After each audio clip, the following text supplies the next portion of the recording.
Hola, bienvenidos una vez más a Mate y Materialismo, un podcast de estudiantes para estudiantes. Soy Mariana Franco, de nuevo, soy estudiante de Ciencia Política y Sociología de la Facu de Sociales de la UNC. Hoy nos volvemos a encontrar para seguir reconstruyendo la historia del movimiento obrero argentino. En el episodio anterior hablamos sobre el periodo 1880-1914 y en particular nos detuvimos en el 1 de mayo de 1890, que fue una jornada fundamental que marcó la entrada de la clase trabajadora en la escena pública nacional. Y bueno, hoy nos vamos a encontrar para conversar sobre otra efeméride que fue crucial para entender la formación y la experiencia de la clase obrera argentina, que fue el Día de la Lealtad o el 17 de octubre de 1945. Nos vamos a ubicar entonces en la unidad 2 de la materia Historia Social y Política 3 del segundo año de Ciencia Política y Sociología. Y como en el capítulo anterior, también seguimos recuperando la impronta historiográfica de los historiadores marxistas británicos, ellos que son los precursores de lo que conocemos hoy como la historia desde abajo. La idea entonces va a ser un poco recuperar qué eran lo que sentían estos trabajadores, cómo vivían, cómo se organizaban y también qué categorías, qué sentidos se ponían en juego a la hora de construir, seguir construyendo, seguir formando la clase obrera en Argentina.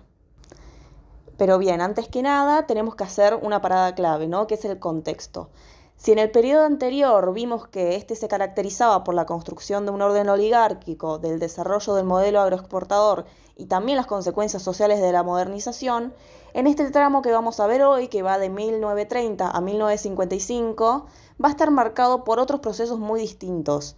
La crisis del liberalismo, la conformación de una matriz estadocéntrica, la consolidación también de un estado de compromiso social, como se lo llama, y por supuesto la emergencia del peronismo. Entonces, bueno, vamos a arrancar primero por un poco algunas claves de la escena política que ya venía cargada de tensiones.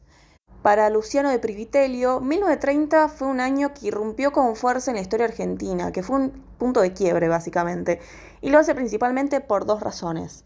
La primera es que el golpe de Estado del 6 de septiembre, que fue encabezado por el general José Félix Uriburu, ese que derrocó al gobierno constitucional de Hipólito Yrigoyen, abrió ese largo ciclo que conocemos de interrupciones militares que se extiende hasta el regreso de la democracia en 1983. La segunda razón por la que 1930 es un corte es que este golpe también inaugura una etapa más corta, pero que fue igual de significativa para la memoria histórica nacional, ¿no? Y nos referimos acá a lo que llamamos década infame, que es ese periodo que fue marcado principalmente por el fraude electoral, la represión a la oposición y el creciente pacto entre sectores conservadores, militares y grandes empresarios, ¿no? Esta fue una etapa que va a terminar, como vamos a ver en un momento, con otra ruptura crucial que fue el golpe del 43.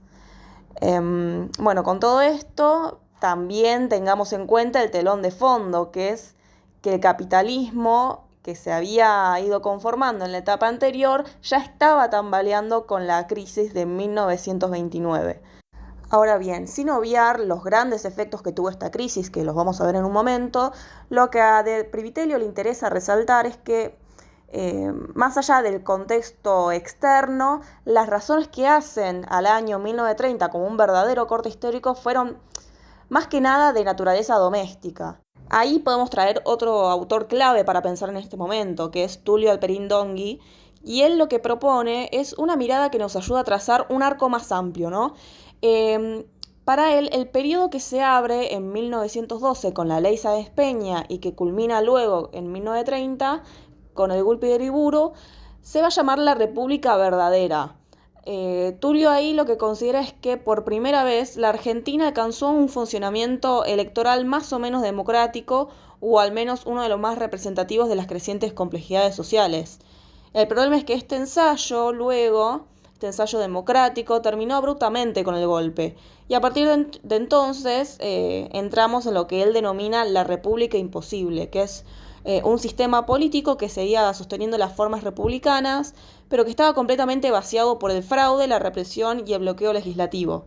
Entonces ahí lo que Previtelio dice que es clave entender cuáles fueron las contradicciones y cuáles fueron los límites de esa república verdadera para poder entender por qué colapsó y por qué vino lo que vino después. Bueno, ahí recordemos que en la ley Sáenz Peña, que fue sancionada en 1912, habían puesto el sufragio secreto y obligatorio para todos los varones adultos nativos. Este nuevo sistema electoral tenía dos grandes objetivos. El primero era lograr que una sociedad en plena transformación, que era cada vez más diversa y urbana, estuviera mejor representada políticamente, que estuviera animada por el ideal del progreso. El segundo objetivo era permitir que la élite resolviera sus conflictos por vías institucionales, evitando que la exclusión generara una revolución social y que tuvieran que recurrir a las armas, a la violencia. El primer presidente elegido bajo este nuevo esquema fue Hipólito Yrigoyen, el líder de la Unión Cívica Radical, y su llegada al poder en 1916 abrió un nuevo ciclo de gobiernos radicales que se mantuvo hasta 1930. Pero, de todos modos, tengamos en cuenta que este ciclo tampoco estuvo cerca de ser estable. Tengamos en cuenta que a partir de la Primera Guerra Mundial y especialmente desde 1917 en adelante, la conflictividad obrera en Argentina fue en aumento. Aunque la economía en ese momento mostraba algunos signos de recuperación gracias al comercio exterior, el malestar social seguía creciendo.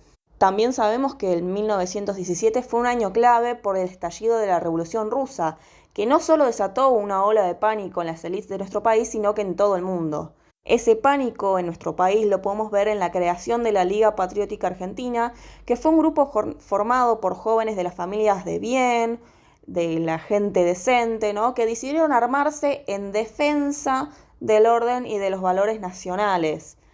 Ahí nótese las comillas que estoy usando. Ya ahí en esos años empezaba a circular la idea, ¿no? Del discurso de la mano dura, como una advertencia directa hacia los trabajadores, ¿no? Se tenían que quedar en claro que estaban desafiando el orden y que debían volver a su lugar con obediencia y resignación. En este contexto tenso, también quiero recuperar acá un episodio trágico que ocurrió desde diciembre de 1918 a enero de 1919, que tiene que ver con un episodio bastante oscuro para la historia del movimiento obrero, que es la Semana Trágica. Todo comienza en una huelga en los talleres metalúrgicos Pedro Bacena e Hijos, en la que los obreros exigían mejoras de condiciones de trabajo, salubridad y sus salarios, y que esta decanta luego en una masacre de obreros y de sus familiares que lo estaban velando en el cementerio del oeste en La Chacarita. También entre 1920 y 1922 se produjeron los sucesos de la Patagonia Rebelde. La posguerra ahí abrió un contexto crítico en el que la demanda de lana y su precio cayeron. Entonces, los terratenientes y empresarios organizados en la Liga Comercial de Río Gallegos buscaron intensificar la explotación de los obreros rurales, que como vimos formaron también las sociedades obreras de tendencia anarquista y sindicalista. La escalada de conflicto al final decantó en la acción conjunta de la Liga Patriótica, la policía y las Guardias Armadas por los estancieros, que dejaron un saldo de alrededor de 1.500 obreros fusilados. Estos trágicos acontecimientos que marcaron la historia del movimiento obrero, así como el uso de estrategias electorales y políticas antes utilizadas por los conservadores, como era el fraude electoral, las intervenciones federales y un uso del lenguaje casi militar, evidentemente no hicieron del gobierno radical un régimen político ni pacífico ni muy democrático.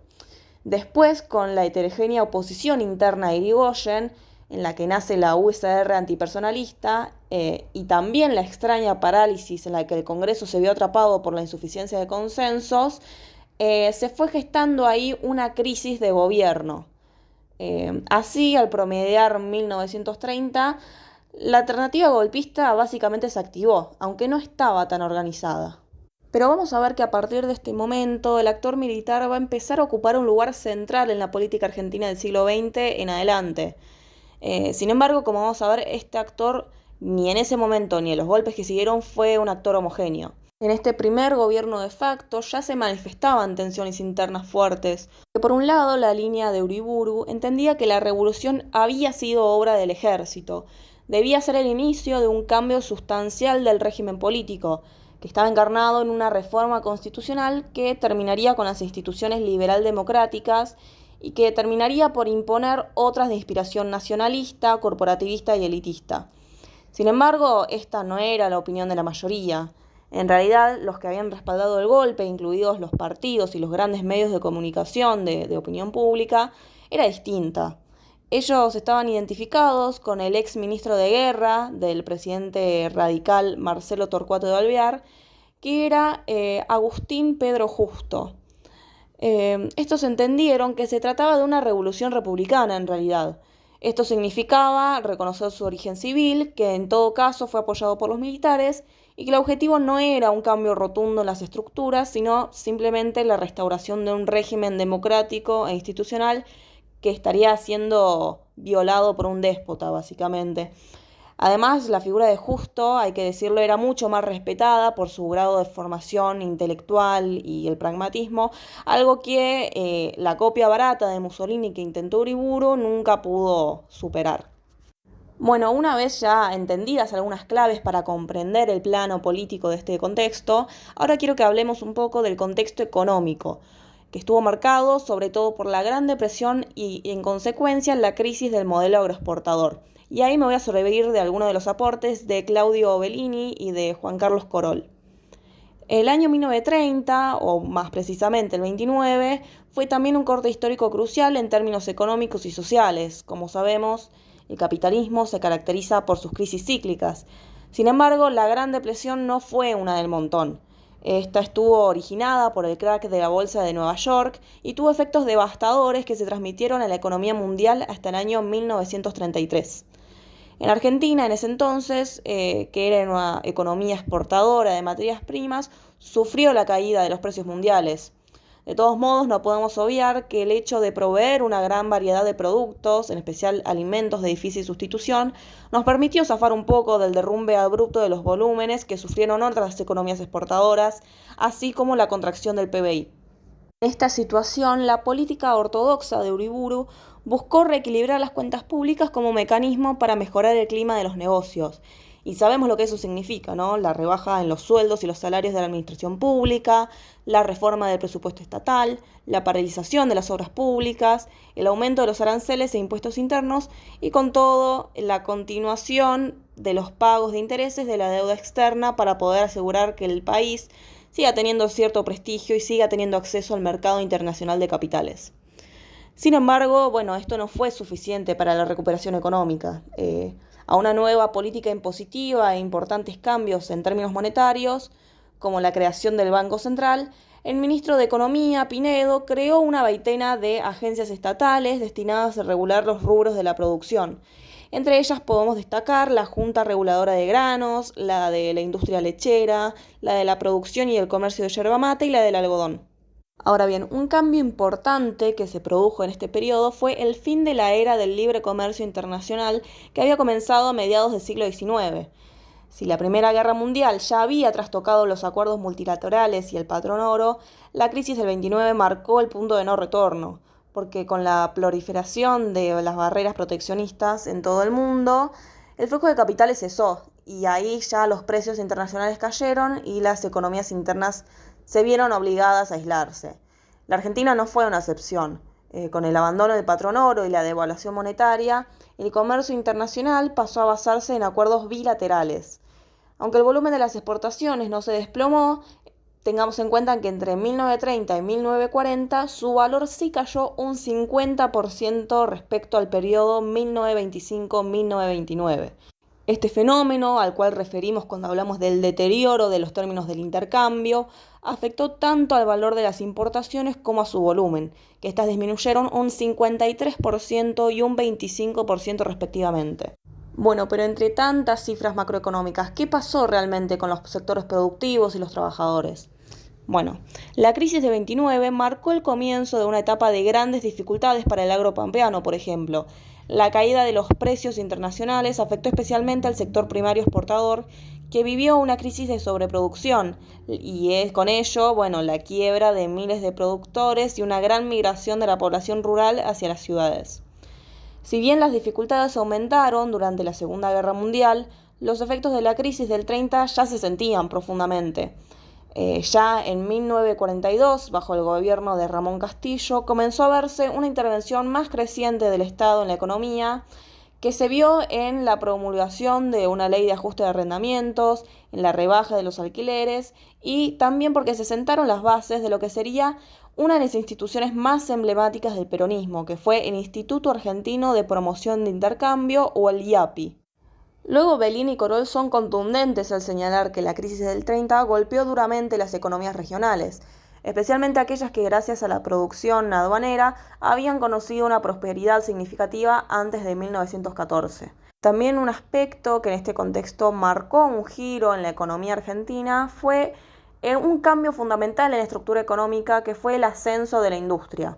A partir de 1930, el sector industrial comenzó a ocupar un lugar cada vez más importante en la economía del país, un lugar que va a mantener durante los siguientes 40 años. Lo que conocemos hoy como industrialización por sustitución de importaciones, o más corto, ISI, comenzó con la instalación de filiales de empresas británicas, estadounidenses y alemanas durante la década del 20, que ahí empezaron a producir localmente bienes que antes se importaban. Productos como hilados, electrodomésticos, productos químicos, neumáticos. Todo esto conllevó a un crecimiento industrial que se concentró principalmente en la rama textil, la petrolera y la metalúrgica. Luego, la producción de alimentos y bebidas no fue tan significativa, pero bueno, la industria local sí pasó a abastecer a la totalidad del consumo nacional. Para traer algunas cifras de lo significativo que fue este crecimiento industrial, traigo el censo de 1935, que fue el primero que se hizo a nivel país en ese momento, y ahí se registra que la industria argentina ocupaba más de 544.000 trabajadores en unas 43.200 plantas. La ocupación industrial había crecido así un 42% desde 1914 y la producción un 79%. Además, la potencia instalada en las fábricas se cuadruplicó gracias a la tecnificación. Luego, con la Segunda Guerra Mundial, el crecimiento industrial se intensificó aún más, aunque el costo de las materias primas y los combustibles, por todo este contexto, afectó en los costos de la producción. A pesar de estos contratiempos, la industria local continuó consolidándose como un pilar en la economía argentina. Pero, ¿cómo vivían los trabajadores antes de Perón? Bueno, en 1930 fue una década muy dura para los trabajadores. La crisis económica trajo consigo cambios estructurales en el empleo, las condiciones de vida y la organización obrera.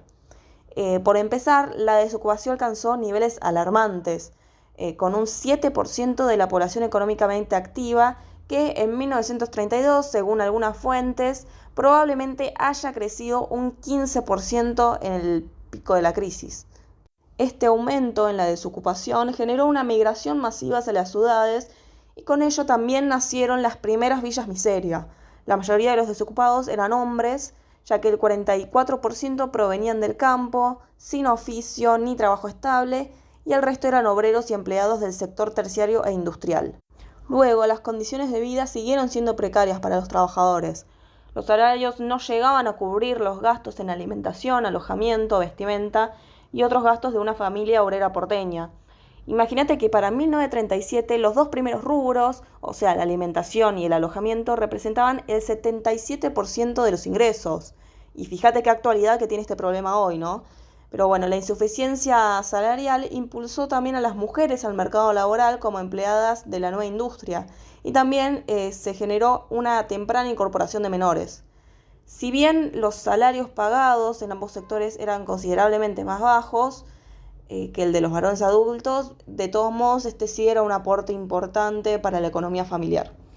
Luego, como vimos, si ya en el momento en que estábamos en la era dorada y éramos el granero del mundo, la vivienda era un problema, en este momento también tenían problemas de hacinamiento y contagio de enfermedades. Por ejemplo, en la ciudad de Buenos Aires, la mayoría de las familias obreras alquilaban una habitación y compartían baño y cocina con otros inquilinos. La mitad de esas familias estaba en una pieza. Ahí vivían entre más o menos 4 y 6 personas. Pero si nos vamos al interior del país, no nos sorprendería tampoco que la situación sea aún más crítica. Ya el senador socialista Alfredo Palacios, en 1937, denunciaba que allí los salarios y las condiciones de vida eran aún peores. En el norte del país había menos oportunidades de trabajo, salarios más bajos y también había una falta de asistencia sanitaria y de escuelas. Acá les quiero leer algo que decía Palacios en unas notas que después fueron recopiladas para su libro El dolor argentino.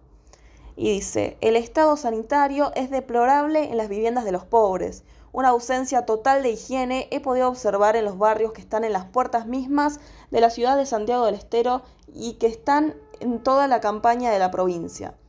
He entrado en centenares de habitaciones y he salido siempre con el corazón encogido.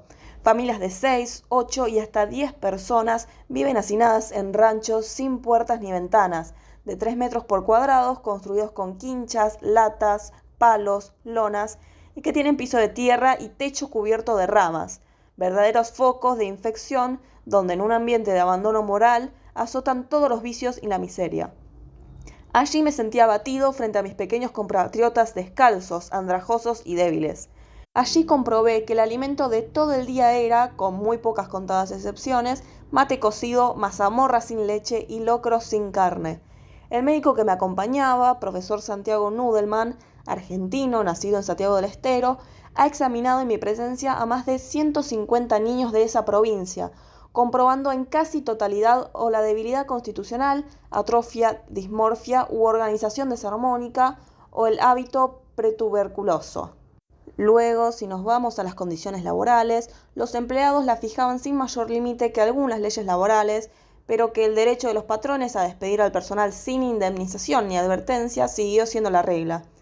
Si bien, en 1934 se sancionó la ley 11.729 que introducía el pago de indemnización y las licencias por enfermedad, esto en los empleados de comercio, esta medida fue duramente rechazada por los empleadores y recién a partir de 1937 los obreros industriales comenzaron a gozar algunos de los derechos establecidos en los convenios colectivos firmados por los gremios y las cámaras empresariales. Por último, si nos vamos a la organización de los obreros, los años 30 fueron un momento decisivo en la historia del movimiento obrero organizado. En 1930 se organizó la Confederación General del Trabajo, o como la conocemos, la CGT, que fusionó la Unión Sindical Argentina, o la USA, de tendencia sindicalista, y la Confederación Obrera Argentina, de ideología socialista. En la década siguiente, la vida gremial estaría asignada por una lucha entre ambas corrientes para poder lograr el predominio. También se fueron robusteciendo otros gremios, además de los históricos ferroviarios. También estaba la Confederación Nacional de Empleados de Comercio y también nació la Federación Obrera Nacional de la Construcción, como muestra de esto, ¿no? Esta última que nombré y la Unión Obrera Textil también fueron la prueba de un avance notable de la corriente comunista en la organización gremial. Sin embargo, esta lucha no era fácil dado el poder de los empresarios. En la industria, la presencia de los sindicatos fue duramente combativa. Ya con el estallido de la Segunda Guerra Mundial, los conflictos obreros se acentuaron tanto por el deterioro de los ingresos como las luchas entre las corrientes. Veamos que ya para 1943 la CGT estaba fracturada en dos. Estaba la CGT número 1, dirigida por José Domenech, que remarcaba la no intervención de los partidos políticos en la vida gremial, y la CGT número 2, que cosechó el apoyo de los socialistas y los comunistas. Después, el gobierno militar reprimió a los grupos comunistas y socialistas y reforzó la represión durante las huelgas.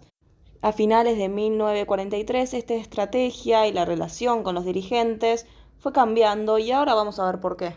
Si volvemos a los aportes de Privitelio, otro factor que él destaca para comprender el modo en el que se entendía la realidad nacional en aquel entonces era el paradigma que trajo la Segunda Guerra Mundial. A partir de sus opiniones y polarizaciones, esta guerra importó un nuevo esquema que hizo inteligibles los problemas domésticos. De hecho, el segundo golpe de Estado del siglo XX, el de 1943, también llamada la Revolución de Junio, estuvo motorizada por los grupos nacionalistas y simpatizantes abiertos del Eje. Ahora bien, hecho este salto enorme al año 1943, vamos a ver que va a empezar a resonar el nombre del general Juan Domingo Perón, y es que para ese entonces, en su momento coronel, fue parte del Grupo de Oficiales Unidos o el GOU, que fue una logia secreta que constituía el grupo que venía a traer la Revolución Nacional con el golpe, que se propuso no solo poner fin al fraude, sino sobre todo modificar decisivamente el ejercicio de la política en la Argentina. Para eso, el primer paso fue intervenir todos los partidos políticos y los sindicatos. El segundo paso fue disolver la Acción Argentina, una asociación de opinión pública pro-aliada, y censurar también todos los medios de comunicación. El argumento del GO, su fuente de legitimidad que les permitió proceder de este modo, fue la amenaza de una revolución social que, si se le permitía seguir gestándose, iba a desencadenar la imposición del comunismo. Ya ahí el fantasma del comunismo rondaba por nuestro país y el deber del GO fue neutralizar esa consecuencia nefasta del liberalismo desde los principios nacionales y católicos. Pero el rol dentro del golpe de Perón fue encabezar el Departamento del Trabajo. Él, a diferencia de sus camaradas, consideraba que la política puramente represiva del gobierno provocaba su aislamiento y por lo tanto debía ser reemplazada por otra más orientada a cooptar distintos sectores de la población. Ahí, al convertir el departamento en Secretaría de Estado, comenzó a ensayar esta nueva forma de hacer política, primero con los dirigentes sindicales. El hecho de que un funcionario ya se acercara a escucharlos y a atenderlos no dejaba de llamarles la atención.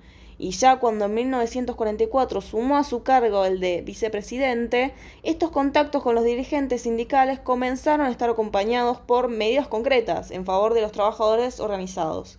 Toda esta estrategia de rehabilitar el papel del Estado entre el capital y el trabajo era redonda porque el gobierno escapaba del asfixiante aislamiento político y se mejoraba el nivel de vida de los trabajadores, algo que después, a largo plazo, permitiría eliminar el temido avance del comunismo. Y acá quiero hacer un pequeño disclaimer, porque esta política conciliadora de Perón no incluía a los sindicatos comunistas. Es más, alentaba a grupos opositores a formar gremios paralelos que rápidamente serían reconocidos por la Secretaría a través de beneficios novedosos como los convenios colectivos, las vacaciones pagas, los regímenes de licencia o el descanso dominical. Después, una medida crucial fue la aprobación del Estatuto del Peón Rural, que fue una política muy significativa para el ámbito laboral que hasta el momento escapaba de toda regulación. Pero mientras tanto, no podemos obviar que los antiguos dirigentes con los que Perón no simpatizaba fueron encarcelados y sus organizaciones fueron disueltas. Luego, en julio del 43, fue promulgado un decreto que otorgaba a las autoridades del gobierno el poder para determinar qué entidades podían representar a los trabajadores ante las empresas y el Estado. Un mes más tarde, los militares ordenaron la intervención del principal sindicato de la época, la Unión Ferroviaria, que era conducida por dirigentes socialistas. Ahora, ya acercándonos más a la efeméride que nos trajo hoy, que es el 17 de octubre de 1945, veamos qué pasó en ese mes. El 9 de octubre, Perón fue obligado a renunciar a sus cargos. ¿Pero por qué? Bueno, esta detención fue impulsada por un sector del propio régimen, particularmente por los sectores más conservadores y antipopulares de las Fuerzas Armadas, que veían con creciente desconfianza el protagonismo político y social que Perón venía ganando desde la Secretaría de Trabajo y Previsión, el Ministerio de Guerra y la Vicepresidencia. El miércoles 10 de octubre se le permitió a Perón hablar públicamente para despedirse de los trabajadores. Ahí su emotivo discurso encontró eco en aquellos que sentían que quedaban desprotegidos. Al día siguiente, Perón solicitaba licencia al ministro de Guerra a la espera de su retiro. El día 13, Perón fue detenido y enviado a la isla Martín García. La noticia de su confinamiento empezó a movilizar a los gremios. Luego, el 15 de octubre, se informó oficialmente el traslado de Perón al nosocomio militar, hecho que ocurriría 48 horas más tarde. Al día siguiente, en Berisso, los obreros del Sindicato de la Carne comenzaron una movilización primero hasta La Plata, luego hacia Avellaneda, para cruzar a la capital federal en la madrugada del día siguiente. Ahí y en miles de lugares del conurbano bonaerense, la intención era la misma: ir al centro de Buenos Aires y exigir la libertad de Perón.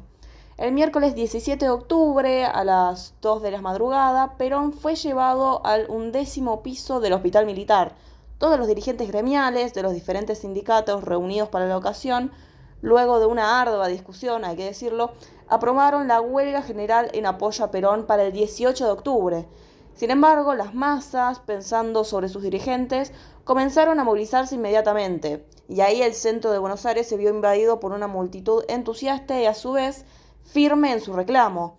Luego, Perón liberado, hablaría en la Plaza de Mayo ni bien entrada la noche.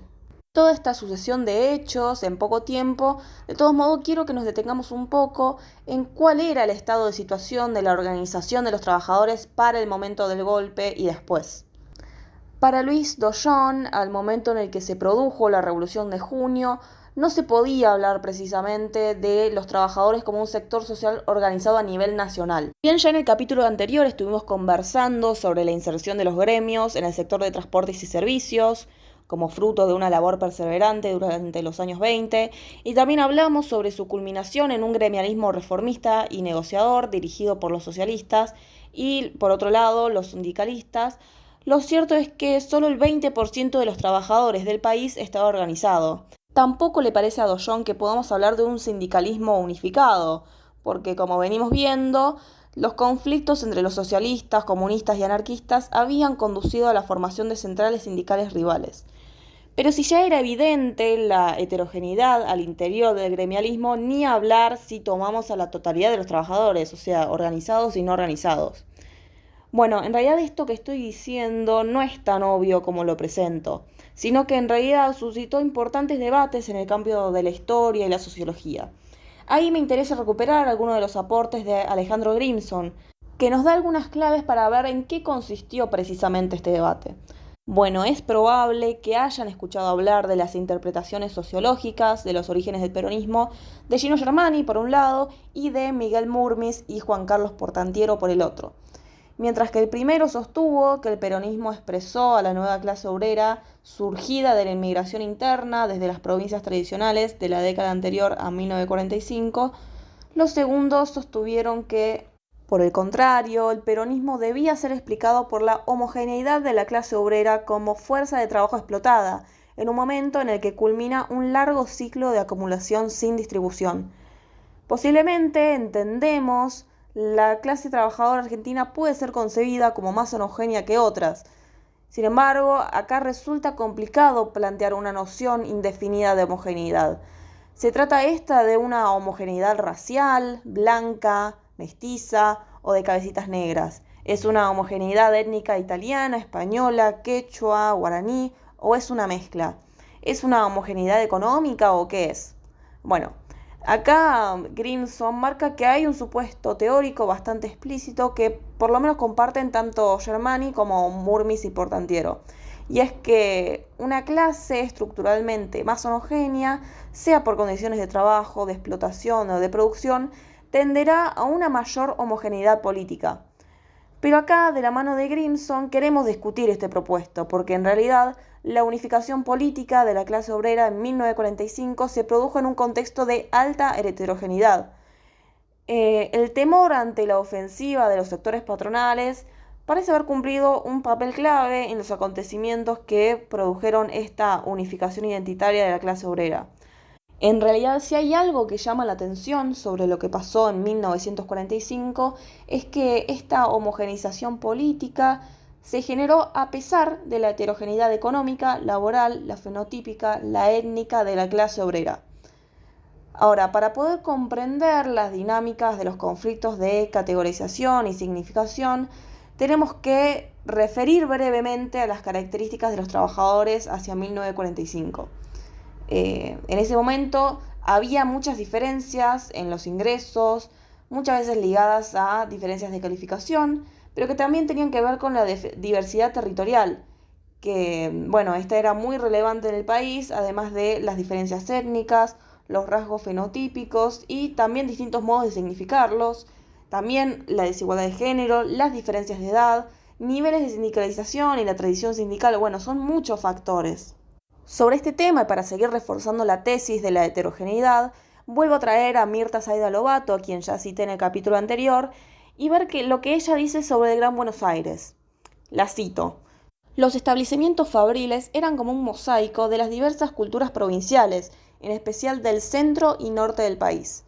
El trabajo de miles de personas se desempeñaba en los espacios del Gran Buenos Aires, cuyo rasgo distintivo era la heterogeneidad. Las diferencias se sentían en la comunidad y se expresaban en los ámbitos de sociabilidad, pero estas no adquirieron importantes niveles de violencia, sino que la mayor intensidad las tuvieron las tensiones producidas por la adhesión al partido político. Después también traigo el aporte del historiador Ezequiel Adamovsky, que también señala que hay una heterogeneidad ideológica y política vinculada sobre todo a la cultura de la izquierda europea, que se había desarrollado combinando la reflexión política con las prácticas a las costumbres de los obreros del viejo continente, ¿no? Y ahí, muchos de los valores, el vocabulario, los códigos de conducta e incluso la estética que definía el izquierdismo se había forjado muy lejos de Argentina.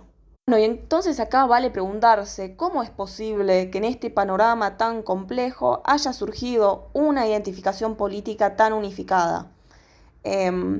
Y más aún, para que este fenómeno como el peronismo pudiera surgir, ¿era necesaria una homogeneidad de la clase obrera? Bueno, las respuestas a este debate también generaron muchas intervenciones. De todos modos, acá vamos a seguir a Grimson, ¿no? Y ahí podemos decir que la unificación política de los trabajadores no es el resultado de una homogeneidad económica ni nada de eso.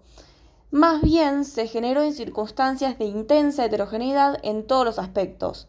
No es que hay una homogeneidad objetiva que deriva en una homogeneidad subjetiva.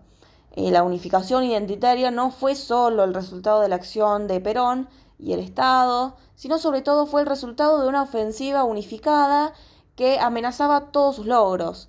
Cuando el heterogéneo bloque del no peronismo devino en antiperonismo, ahí las dicotomías trabajadores-patronal o interior-capital o blanco-no blanco, Argentina visible-invisible, lo excluido-respetable y un montón de otras más, adquirieron la potencia en las identidades políticas emergentes. Y es que todo el proceso que va del 15 de junio al 16 de octubre del 45 no hay ninguna escena contundente que dé por terminada la heterogeneidad política de la clase obrera. En cambio, sí hay eventos que van generando unidad, como el acto del 12 de julio, organizado por los sindicatos en apoyo a la Secretaría de Trabajo y Previsión, también llegando al pico del 10 de octubre, en la despedida de Perón.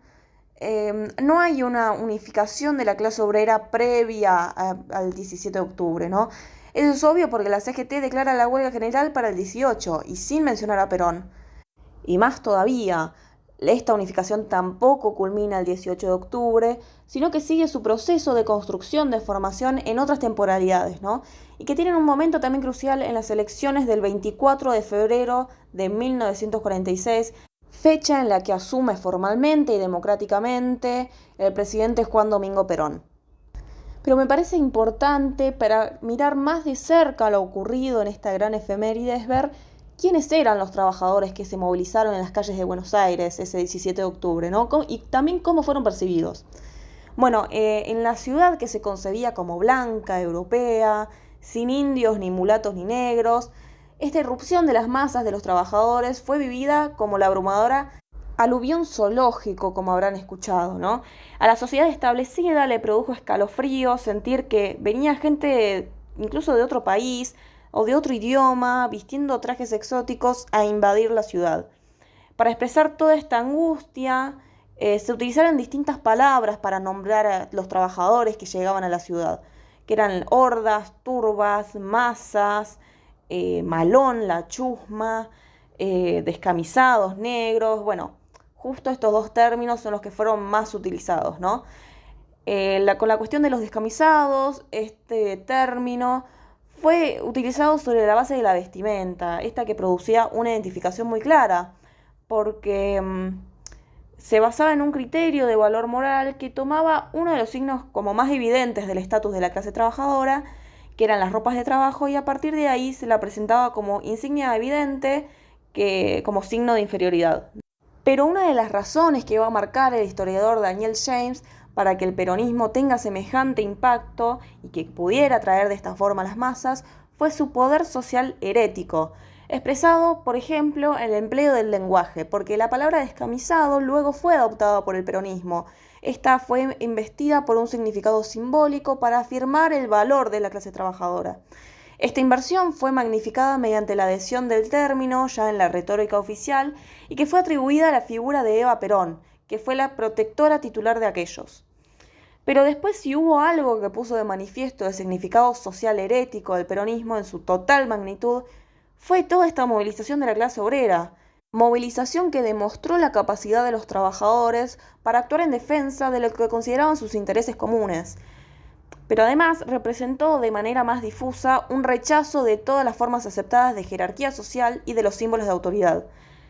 En palabras de Félix Luna, esto que fue como una atmósfera de fiesta grande, de murga o de candombe, implicó una manifestación indiscutible de contenido político. Fue como la representación de una subvención simbólica de los códigos de conducta aceptados. Y sus canciones eran cada vez más insultantes para los adinerados, para la gente decente, la sociedad porteña, a la cual se las pasaban ridiculizando. Y el hecho patente es que esta manifestación culminara en la Plaza de Mayo, que esto es por sí solo sumamente significativo, porque esta plaza había sido un territorio reservado para la gente decente, y todos los trabajadores que se aventuraron allí sin saco ni corbata fueron más de una vez alejados o incluso fueron detenidos. Vieron esa foto, muy difundida, que muestra a los obreros arremangados y sentados en las fuentes de la plaza con los pies en el agua. Es un simbolismo explícito que no podríamos apreciar sin tener en cuenta la incomodidad que el acto generó. Por otro lado, para seguir complejizando el fenómeno del peronismo, también de la mano de Daniel James, podemos pensar que otro detectivo político fundamental fue la capacidad para redefinir la noción de ciudadanía dentro de un contexto más amplio, que en realidad es esencialmente social. Como vimos en el capítulo anterior, en la década infame, hubo una recomposición y mantenimiento del poder político de la élite conservadora mediante el fraude y la corrupción. De todos modos, la atracción ejercida por el peronismo no puede explicarse simplemente en función de su capacidad para articular ciertas exigencias de participación política, porque lo importante es que, más allá de que en términos formales los derechos como el sufragio, la asociación o la igualdad ante la ley ya existían en Argentina, lo esencial es que el peronismo vino a exigir el restablecimiento de derechos que ya estaban reconocidos, ¿no? El éxito de Perón con los trabajadores se explicó por su capacidad para refundir el problema total de la ciudadanía con otro molde, que era un de carácter social. Y de ahí que la ciudadanía ya no sería definida en función de meros derechos individuales, sino que sería definida en función de la esfera económica y social de la sociedad civil. Esto básicamente significaba una visión distinta y nueva del papel de la clase trabajadora en la sociedad, porque si antes con el sistema político liberal los trabajadores existían políticamente como átomos dispersos, dotados de una formal igualdad, pero al mismo tiempo también se los había excluido y rechazado como clase en ese campo, con la llegada del peronismo, la clase trabajadora es reconocida como una fuerza social propiamente dicha, porque con Perón los trabajadores tuvieron reconocimiento y representación en la vida política de la nación, que no solo estaba materializada, como ya dije, en derechos ciudadanos, sino que tenían acceso directo y privilegiado al Estado por medio de los sindicatos. Y esto, también tiene que ver con que Perón le habló a los trabajadores como una fuerza social cuya organización era vital para que él pudiera tener éxito en el plano del Estado, ¿no? Él solo era un vocero y solo podía tener éxito en la medida en que los trabajadores se unieran. Además, hay que decir que el Estado no se limitaba a ser un dispensador todopoderoso de todos los recursos a través del líder. En realidad, el Estado era un espacio donde las clases, no los individuos aislados, las clases, podían actuar política y socialmente junto con otros para poder establecer derechos y algunas exigencias de orden corporativo. Con todo lo dicho, podemos seguir reafirmando la tesis de que la formación de la clase obrera es un proceso activo y es una relación histórica que nada tiene que ver con una reproducción mecánica de las estructuras económicas, sino que también infiere mucho la cuestión cultural, política e histórica y las experiencias de los trabajadores en el movimiento obrero. Con esto llegamos al final del podcast y si llegaste hasta acá, te agradezco un montón por haberte quedado y te quiero invitar a que nos puedas seguir en nuestra página de Instagram de Alicia Eguren, que es @laeguren.fcs, y también que te puedas suscribir a nuestro canal de podcast para que te sigas enterando de que Mate y Materialismo va a seguir sacando nuevos episodios. Así que espero volver a encontrarnos acá, en las aulas y sobre todo en las calles.